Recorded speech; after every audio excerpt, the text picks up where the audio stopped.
Welcome back to The Mix. This is Reno, back at you. I want to talk about a subject that black people don't want to talk about or don't know about. There is a very serious problem in our community of fatherless homes, that black women are raising children in these single-family homes, and they have been a major failure, and their choices are costing our children dearly. All the evidence is in now. It's time these single women be held accountable. Here are some eye-opening statistics. 63% of youth suicides are from fatherless homes, 5 times the average. 90% of all homeless and runaway children are from fatherless homes, 32 times the average. 85% of all children who show behavior disorders come from fatherless homes, 20 times the average. 80% of rapists with anger problems come from fatherless homes, 14 times the average. 71% of all high school dropouts come from fatherless homes, 9 times the average. 43% of U.S. children live without their father. 90% of homeless and runaway children are from fatherless homes. 80% of rapists motivated with displaced anger come from fatherless homes. 71% of pregnant teenagers lack a father. 63% of youth suicides are from fatherless homes. 85% of children who exhibit behavioral disorders come from fatherless homes. 90% of adolescent repeat arsonists live with only their mother. 71% of high school dropouts come from fatherless homes. 75% of adolescent patients in chemical abuse centers come from fatherless homes.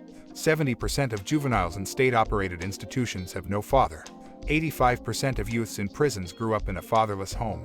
Fatherless boys and girls are twice as likely to drop out of high school, twice as likely to end up in jail, 4 times more likely to need help for emotional or behavioral problems. Children with involved, loving fathers are significantly more likely to do well in school, have healthy self-esteem, exhibit empathy and pro-social behavior, and avoid high-risk behavior such as drug use, truancy, and criminal activity compared to children who have uninvolved fathers. Studies on parent-child relationships and child well-being show that father love is an important factor in predicting the social, emotional, and cognitive development and functioning of children and young adults. 24 million children live absent their biological father. Nearly 20 million children live in single-parent homes. 43% of first marriages dissolve within 15 years. About 60% of divorcing couples have children, and approximately 1 million children each year experience the divorce of their parents. Fathers who live with their children are more likely to have a close, enduring relationship with their children than those who do not. Compared to children born within marriage, children born to cohabiting parents are 3 times as likely to experience father absence, and children born to unmarried, non-cohabiting parents are 4 times as likely to live in a father-absent home.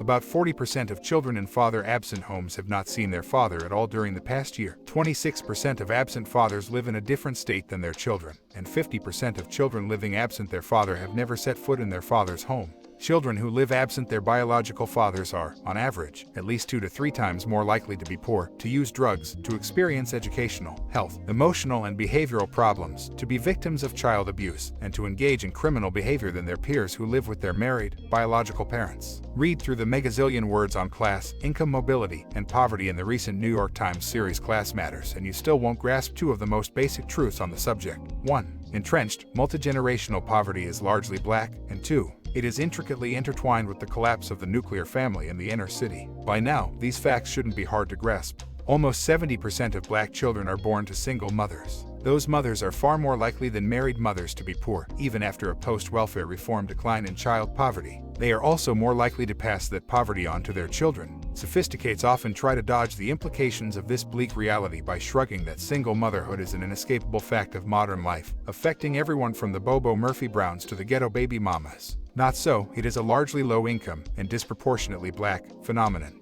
The vast majority of higher-income women wait to have their children until they are married. The truth is that we are now a 2-family nation, separate and unequal, one thriving and intact, and the other struggling, broken, and far too often African American. So why does the Times, like so many who rail against inequality, fall silent on the relation between poverty and single-parent families? To answer that question, and to continue the confrontation with facts that Americans still prefer not to mention in polite company, you have to go back exactly 40 years. That was when a resounding cry of outrage echoed throughout Washington and the civil rights movement in reaction to Daniel Patrick Moynihan's Department of Labor report warning that the ghetto family was in disarray. Entitled The Negro Family, The Case for National Action, the prophetic report prompted civil rights leaders, academics, politicians, and pundits to make a momentous and, as time has shown, tragically wrong decision about how to frame the national discussion about poverty. To go back to the political and social moment before the battle broke out over the Moynihan Report is to return to a time before the country's discussion of black poverty had hardened into fixed orthodoxies, before phrases like blaming the victim, self-esteem, out-of-wedlock childbearing, and even teen pregnancy had become current. While solving the black poverty problem seemed an immense political challenge, as a conceptual matter it didn't seem like rocket science. Most analysts assumed that once the nation removed discriminatory legal barriers and expanded employment opportunities, blacks would advance, just as poor immigrants had. Conditions for testing that proposition looked good. Between the 1954 Brown decision and the Civil Rights Act of 1964, legal racism had been dismantled, and the economy was humming along. In the first 5 years of the 60s, the economy generated 7 million jobs. Yet those most familiar with what was called the Negro problem were getting nervous. About half of all blacks had moved into the middle class by the mid-60s, but now progress seemed to be stalling. The rise in black income relative to that of whites, steady throughout the 50s, was sputtering to a halt. More blacks were out of work in 1964 than in 1954. Most alarming, after rioting in Harlem and Paterson, New Jersey, in 1964, the problems of the northern ghettos suddenly seemed more intractable than those of the George Wallace South. Moynihan, then Assistant Secretary of Labor and one of a new class of government social scientists, was among the worriers as he puzzled over his charts. One in particular caught his eye. Instead of rates of black male unemployment and welfare enrollment running parallel as they always had, in 1962 they started to diverge in a way that would come to be called Moynihan's scissors. In the past, policymakers had assumed that if the male heads of household had jobs, women and children would be provided for. This no longer seemed true. Even while more black men, though still catastrophically low numbers, were getting jobs, more black women were joining the welfare rolls. Moynihan and his aides decided that a serious analysis was in order, convinced that the Negro Revolution, a movement for equality as well as for liberty, was now at risk. Moynihan wanted to make several arguments in his report.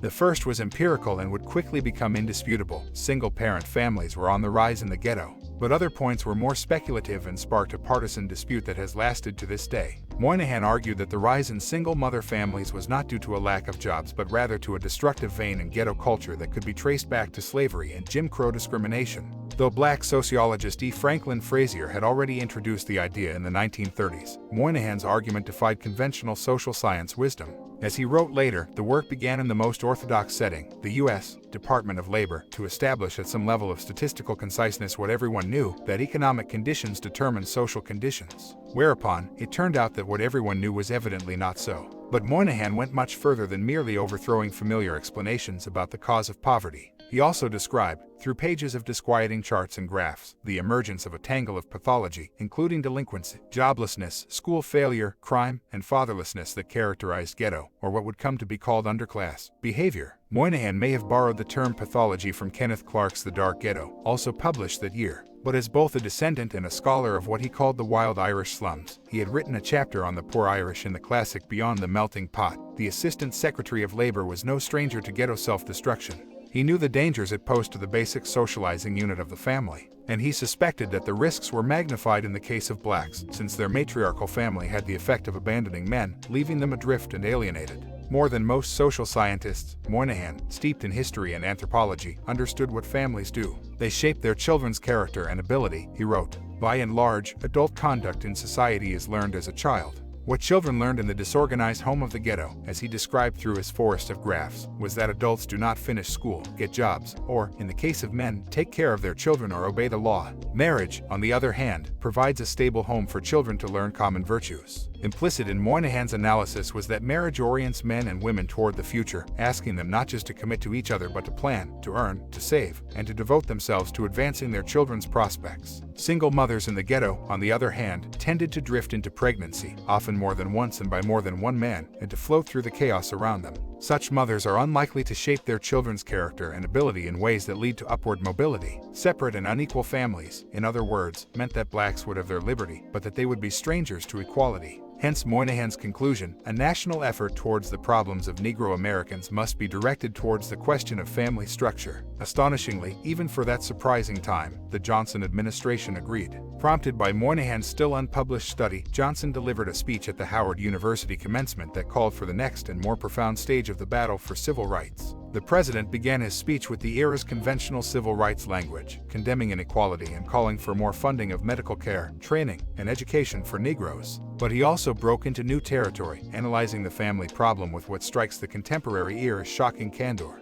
He announced, "Negro poverty is not white poverty." He described the breakdown of the Negro family structure, which he said was the consequence of ancient brutality, past injustice, and present prejudice. "When the family collapses, it is the children that are usually damaged," Johnson continued. "When it happens on a massive scale, the community itself is crippled." Johnson was to call this his greatest civil rights speech, but he was just about the only one to see it that way. By that summer, the Moynihan Report that was its inspiration was under attack from all sides. Civil servants in the permanent government at health, education, and welfare and at the Children's Bureau muttered about the report's subtle racism. Academics picked apart its statistics. Black leaders like Congress of Racial Equality Director Floyd McKissick scolded that, rather than the family, tease the damn system that needs changing. In part, the hostility was an accident of timing. Just days after the report was leaked to Newsweek in early August, Watts ghetto exploded. The televised images of the South Central Los Angeles rioters burning down their own neighborhood collided in the public mind with the contents of the report. Some concluded that the tangle of pathology was the administration's explanation for urban riots, a view quite at odds with civil rights leaders' determination to portray the violence as an outpouring of black despair over white injustice. Moreover, given the fresh wounds of segregation, the persistent brutality against blacks, and the ugly tenaciousness of racism, the fear of white backsliding and the sense of injured pride that one can hear in so many of Moynihan's critics are entirely understandable. Less forgivable was the refusal to grapple seriously, either at the time or in the months, years, even decades to come, with the basic cultural insight contained in the report, that ghetto families were at risk of raising generations of children unable to seize the opportunity that the civil rights movement had opened up for them. Instead, critics changed the subject, accusing Moynihan, wrongfully, as any honest reading of the Negro family proves, of ignoring joblessness and discrimination. Family instability is a peripheral issue, warned Whitney Young, executive director of the National Urban League. The problem is discrimination. The protest generating the most buzz came from William Ryan, a core activist, in Savage Discovery, the Moynihan Report, published in The Nation and later reprinted in the NAACP's official publication. Ryan, though a psychologist, did not hear Moynihan's point that as the family goes, so go the children. He heard code for the archaic charge of black licentiousness. He described the report as a highly sophomoric treatment of illegitimacy, and insisted that whites' broader access to abortion, contraception, and adoption hid the fact that they were no less promiscuous than blacks. Most memorably, he accused Moynihan of blaming the victim, a phrase that would become the title of his 1971 book and the fear-inducing censor of future plain speaking about the ghetto's decay. That Ryan's phrase turned out to have more cultural staying power than anything in the Moynihan Report is a tragic emblem of the course of the subsequent discussion about the ghetto family. For white liberals and the black establishment, poverty became a zero-sum game. Either you believed, as they did, that there was a defect in the system, or you believed that there was a defect in the individual. It was as if critiquing the family meant that you supported inferior schools, even that you were a racist. Though the Negro family had been a masterpiece of complex analysis that implied that individuals were intricately entwined in a variety of systems, familial, cultural, and economic, it gave birth to a hardened, either-or politics from which the country has barely recovered. By autumn, when a White House conference on civil rights took place, the Moynihan Report, initially planned as its centerpiece, had been disappeared. Johnson himself, having just introduced large numbers of ground troops into Vietnam, went mum on the subject, steering clear of the word family in the next State of the Union message. This was a moment when the nation had the resources, the leadership, and the will to make a total commitment to the cause of Negro equality, Moynihan lamented in a 1967 postmortem of his report and commentary. Instead, he declared, the nation had disastrously decided to punt on Johnson's next and more profound stage in the battle for civil rights. The issue of the Negro family was dead. Well, not exactly. Over the next 15 years, the black family question actually became a growth industry inside academy, the foundations, and the government. But it wasn't the same family that had worried Moynihan and that in the real world continued to self-destruct at unprecedented rates. Scholars invented a fantasy family, strong and healthy, a poor man's Brady Bunch, whose function was not to reflect truth but to soothe injured black self-esteem and to bolster the emerging feminist critique of male privilege, bourgeois individualism, and the nuclear family. The literature of this period was so evasive, so implausible, so far removed from what was really unfolding in the ghetto, that if you didn't know better, you might conclude that people actually wanted to keep the black family separate and unequal. Consider one of the first books out of the gate, Black Families in White America, by Andrew Billingsley, published in 1968 and still referred to as seminal. Unlike Moynihan and others, we do not view the Negro as a causal nexus in a tangle of pathologies which feeds on itself, he declared. He is, in our view, an absorbing, adaptive, and amazingly resilient mechanism for the socialization of its children and the civilization of its society. Pay no attention to the 25% of poor ghetto families, Billingsley urged. Think instead about the 75% of black middle-class families, though Moynihan had made a special point of exempting them from his report. Other Black Pride-inspired scholars looked at female-headed families and declared them authentically African and therefore a good thing. In a related vein, Carol Stack published All Our Kin, a 1974 Hugh-funded study of families in a Midwestern ghetto with many multi-generational female households. In an implicit criticism of American individualism, Stack depicted the Flats, as she dubbed her setting, as a vibrant and cooperative urban village, where mutual aid, including from sons, brothers, and uncles, who provided financial support and strong role models for children, created a tenacious, active, lifelong network. In fact, some scholars continued, maybe the nuclear family was really just a toxic white hang-up. Anyway, no one asked what nuclear families did or how they prepared children for a modern economy. The important point was simply that they were not black. One must question the validity of the white middle-class lifestyle from its very foundation because it has already proven itself to be decadent and unworthy of emulation, wrote Joyce Ladner in her 1972 book Tomorrow's Tomorrow. Robert Hill of the Urban League, who published The Strengths of Black Families that same year, claimed to have uncovered science that proved Ladner's point. Research studies have revealed that many one-parent families are more intact or cohesive than many two-parent families. Data on child abuse, battered wives, and runaway children indicate higher rates among two-parent families in suburban areas than one-parent families in inner-city communities. That science, needless to say, was as reliable as a deadbeat dad. Feminists, similarly fixated on overturning the oppressive ideal of the nuclear family, also welcomed this dubious scholarship. Convinced that marriage was the main arena of male privilege, feminists projected onto the struggling single mother an image of the strong black woman who had always had to work and who was superior in terms of ability to function healthily in the world. As Toni Morrison put it, the lucky black single mother could also enjoy more equal relationships with men than her miserably married white sisters. If Black Pride made it hard to grapple with the increasingly separate and unequal family, feminism made it impossible. Fretting about single-parent families was now not only racist but also sexist, an effort to deny women their independence, their sexuality, or both. As for the poverty of single mothers, that was simply more proof of patriarchal oppression. In 1978, University of Wisconsin researcher Diana Pierce introduced the useful term feminization of poverty. But for her and her many allies, the problem was not the crumbling of the nuclear family, it was the lack of government support for single women and the failure of business to pay women their due. With the benefit of embarrassed hindsight, academics today sometimes try to wave away these notions as the justifiably angry, but ultimately harmless, speculations of political and academic activists.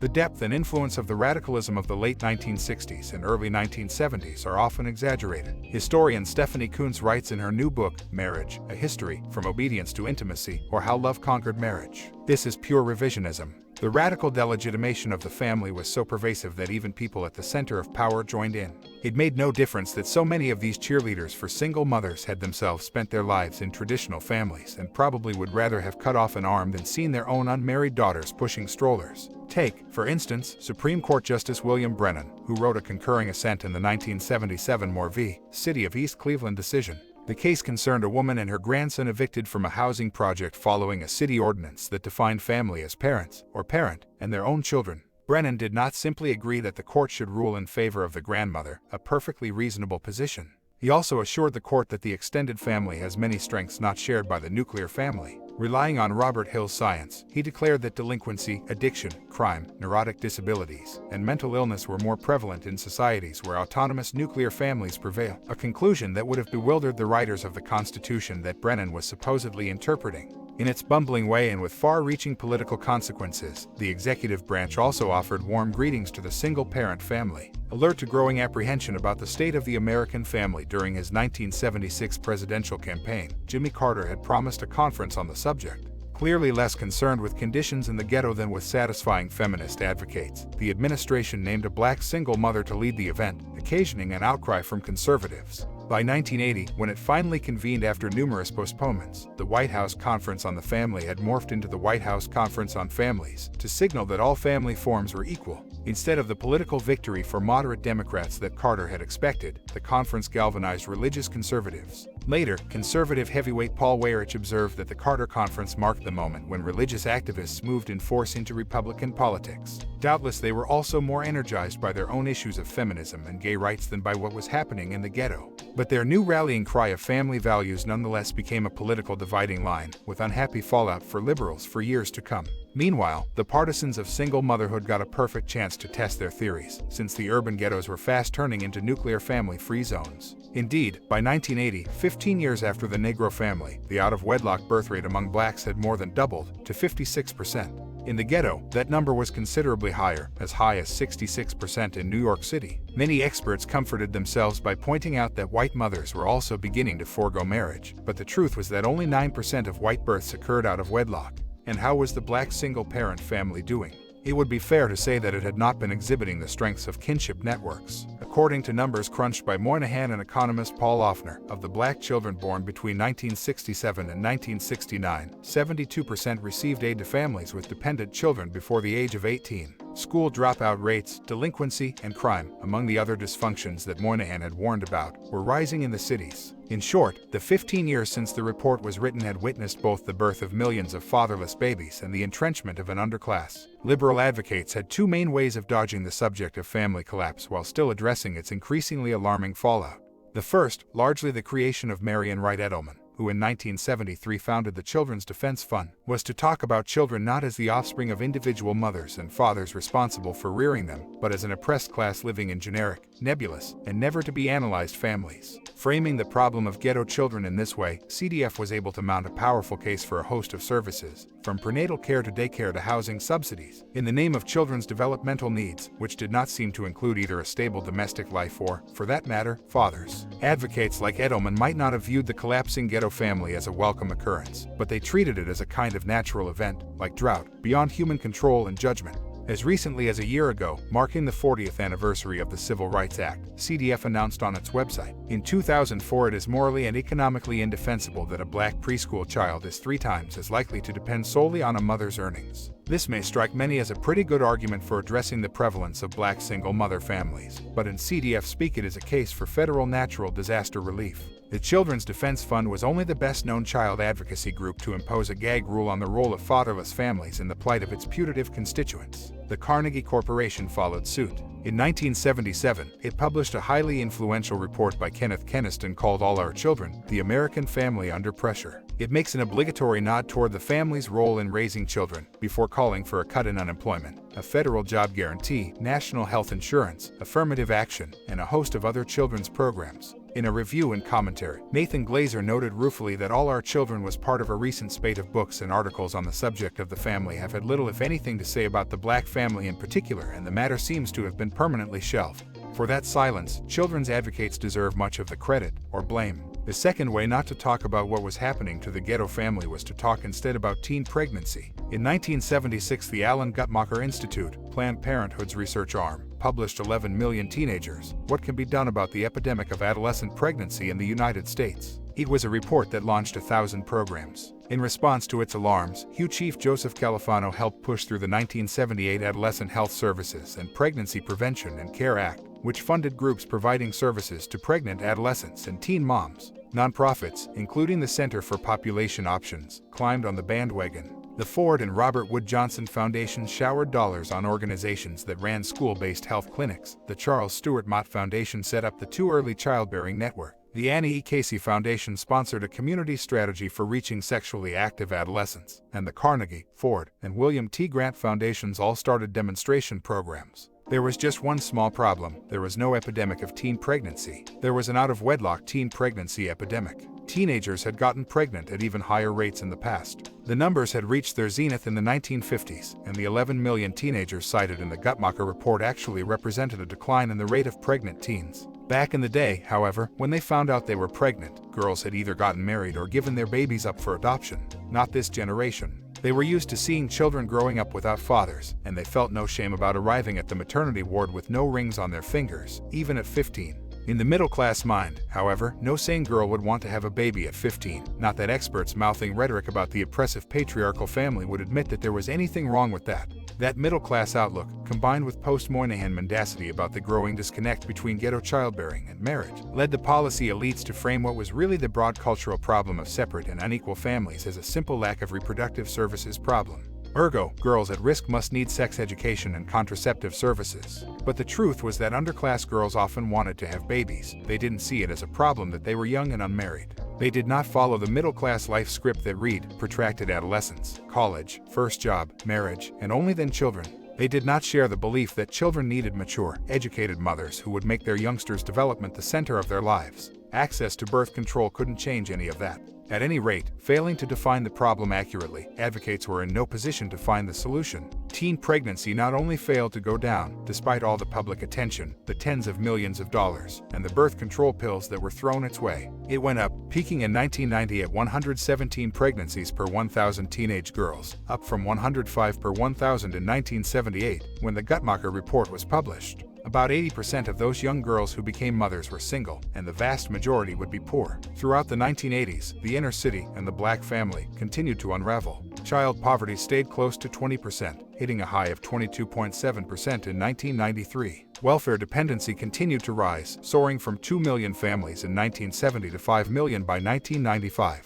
By 1990, 65% of all black children were being born to unmarried women. In ghetto communities like Central Harlem, the number was closer to 80%. By this point, no one doubted that most of these children were destined to grow up poor and to pass down the legacy of single parenting to their own children. The only good news was that the bad news was so unrelentingly bad that the usual bromides and evasions could no longer hold. Something had to shake up what amounted to an ideological paralysis, and that something came from conservatives. Three thinkers in particular, Charles Murray, Lawrence Mead, and Thomas Sowell, though they did not always write directly about the black family, effectively changed the conversation about it. First, they did not flinch from blunt language in describing the wreckage of the inner city, unafraid of the accusations of racism and victim blaming that came their way. Second, they pointed at the welfare policies of the 1960s, not racism or a lack of jobs or the legacy of slavery, as the cause of inner city dysfunction, and in so doing they made the welfare mother the public symbol of the ghetto's ills. And third, they believed that the poor would have to change their behavior instead of waiting for Washington to end poverty, as liberals seemed to be saying. By the early 1980s, the media also had woken up to the ruins of the ghetto family and brought about the return of the repressed Moynihan Report. Declaring Moynihan prophetic, Ken Oleta, in his 1982 The Underclass, proclaimed that one cannot talk about poverty in America or about the underclass without talking about the weakening family structure of the poor. Both the Baltimore Sun and the New York Times ran series on the black family in 1983, followed by a 1985 Newsweek article called Moynihan, I Told You So, and a 1986 CBS documentary, The Vanishing Black Family, produced by Bill Moyers, a one-time aide to Lyndon Johnson, who had supported the Moynihan Report. The most symbolic moment came when Moynihan himself gave Harvard's prestigious Godkin Lectures in 1985 in commemoration of the 20th anniversary of the Negro family. For the most part, liberals were having none of it. They piled on Murray's 1984 Losing Ground, ignored Mead and Sowell, and excoriated the word underclass, which they painted as a recycled and pseudoscientific version of the tangle of pathology. But there were two important exceptions to the long list of deniers. The first was William Julius Wilson. In his 1987 The Truly Disadvantaged, Wilson chastised liberals for being confused and defensive and failing to engage the social pathologies of the ghetto. The average poor black child today appears to be in the midst of a poverty spell which will last for almost 2 decades, he warned. Liberals have to propose thoughtful explanations for the rise in inner-city dislocations. Ironically, though, Wilson's own mismatch theory for family breakdown, which hypothesized that the movement of low-skilled jobs out of the cities had sharply reduced the number of marriageable black men, had the effect of extending liberal defensiveness about the damaged ghetto family. After all, poor single mothers were only adapting to economic conditions. How could they do otherwise? The research of another social scientist, Sarah McLanahan, was not so easily rationalized, however. A divorced mother herself, McLanahan found Oleta's depiction of her single-parent counterparts in the inner city disturbing, especially because, like other sociologists of the time, she had been taught that the Moynihan Report was the work of a racist, or, at least, a seriously deluded man. But when she surveyed the science available on the subject, she realized that the research was so sparse that no one knew for sure how the children of single mothers were faring. Over the next decade, McLanahan analyzed whatever numbers she could find and discovered, lo and behold, that children in single-parent homes were not doing as well as children from two-parent homes on a wide variety of measures, from income to school performance to teen pregnancy. Throughout the late 80s and early 90s, McLanahan presented her emerging findings over protests from feminists and the Children's Defense Fund. Finally, in 1994 she published, with Gary Sandifer, Growing Up with a Single Parent. McLanahan's research shocked social scientists into re-examining the problem they had presumed was not a problem. It was a turning point. One by one, the top family researchers gradually came around, concluding that McLanahan, and perhaps even Moynihan, was right. In fact, by the early 1990s, when the ghetto was at its nadir, public opinion had clearly turned. No one was more attuned to this shift than triangulator Bill Clinton, who made the family a centerpiece of his domestic policy. In his 1994 State of the Union address, he announced, "We cannot renew our country when, within a decade, more than half of our children will be born into families where there is no marriage. And in 1996, despite howls of indignation, including from members of his own administration, he signed a welfare reform bill that he had twice vetoed, and that included among its goals increasing the number of children living with their two married parents. So, have we reached https://www.youtube.com/watch end of the Moynihan Report saga? That would be vastly overstating matters. Remember, 70% of black children are still born to unmarried mothers. After all that ghetto dwellers have been through, why are so many people still unwilling to call this the calamity it is? Both now and the National Association of Social Workers continue to see marriage as a potential source of female oppression. The Children's Defense Fund still won't touch the subject. Hip-hop culture glamorizes ghetto life, cause nowadays it's like a badge of honor to be a baby mama, go the words to the current hit Baby Mama, which young ghetto mothers view as their anthem. Seriously complicating the issue is the push for gay marriage, which dismissed the formula children growing up with their own married parents as a form of discrimination. And then there is the American penchant for to each his own libertarianism. In opinion polls, a substantial majority of young people say that having a child outside of marriage is okay, though, judging from their behavior, they seem to mean that it's okay, not for them, but for other people. Middle and upper middle class Americans act as if they know that marriage provides a structure that protects children's development. If only they were willing to admit it to their fellow citizens. All told, the nation is at a cultural inflection point that portends change. Though they always caution that marriage is not a panacea, social scientists almost uniformly accept the research that confirms the benefits for children growing up with their own married parents. Welfare reform and tougher child support regulations have reinforced the message of personal responsibility for one's children. The Bush administration unabashedly uses the word marriage in its welfare policies. There are even raw numbers to support the case for optimism. Teen pregnancy, which finally started to decline in the mid-90s in response to a crisper "teen pregnancy is a bad idea" cultural message, is now at its lowest rate ever. And finally, in the ghetto itself there is a growing feeling that mother-only families don't work. That's why people are lining up to see an aging comedian as he voices some not very funny opinions about their own parenting. That's why so many young men are vowing to be the fathers they never had. That's why there has been an uptick, albeit small, in the number of black children living with their married parents. If change really is in the air, it's taken 40 years to get here. 40 years of inner-city misery for the country to reach a point at which it fully signed on to the lesson of Moynihan's report. Yes, better late than never, but you could forgive lost generations of ghetto men, women, and children if they found it cold comfort. Sisters, it's time to go back home to your babies' fathers if you can. Stop having kids out of marriage and quit leaving your husbands. That's all for now. Please like and subscribe. Until next time, this is Reno in the Mix. I'm out.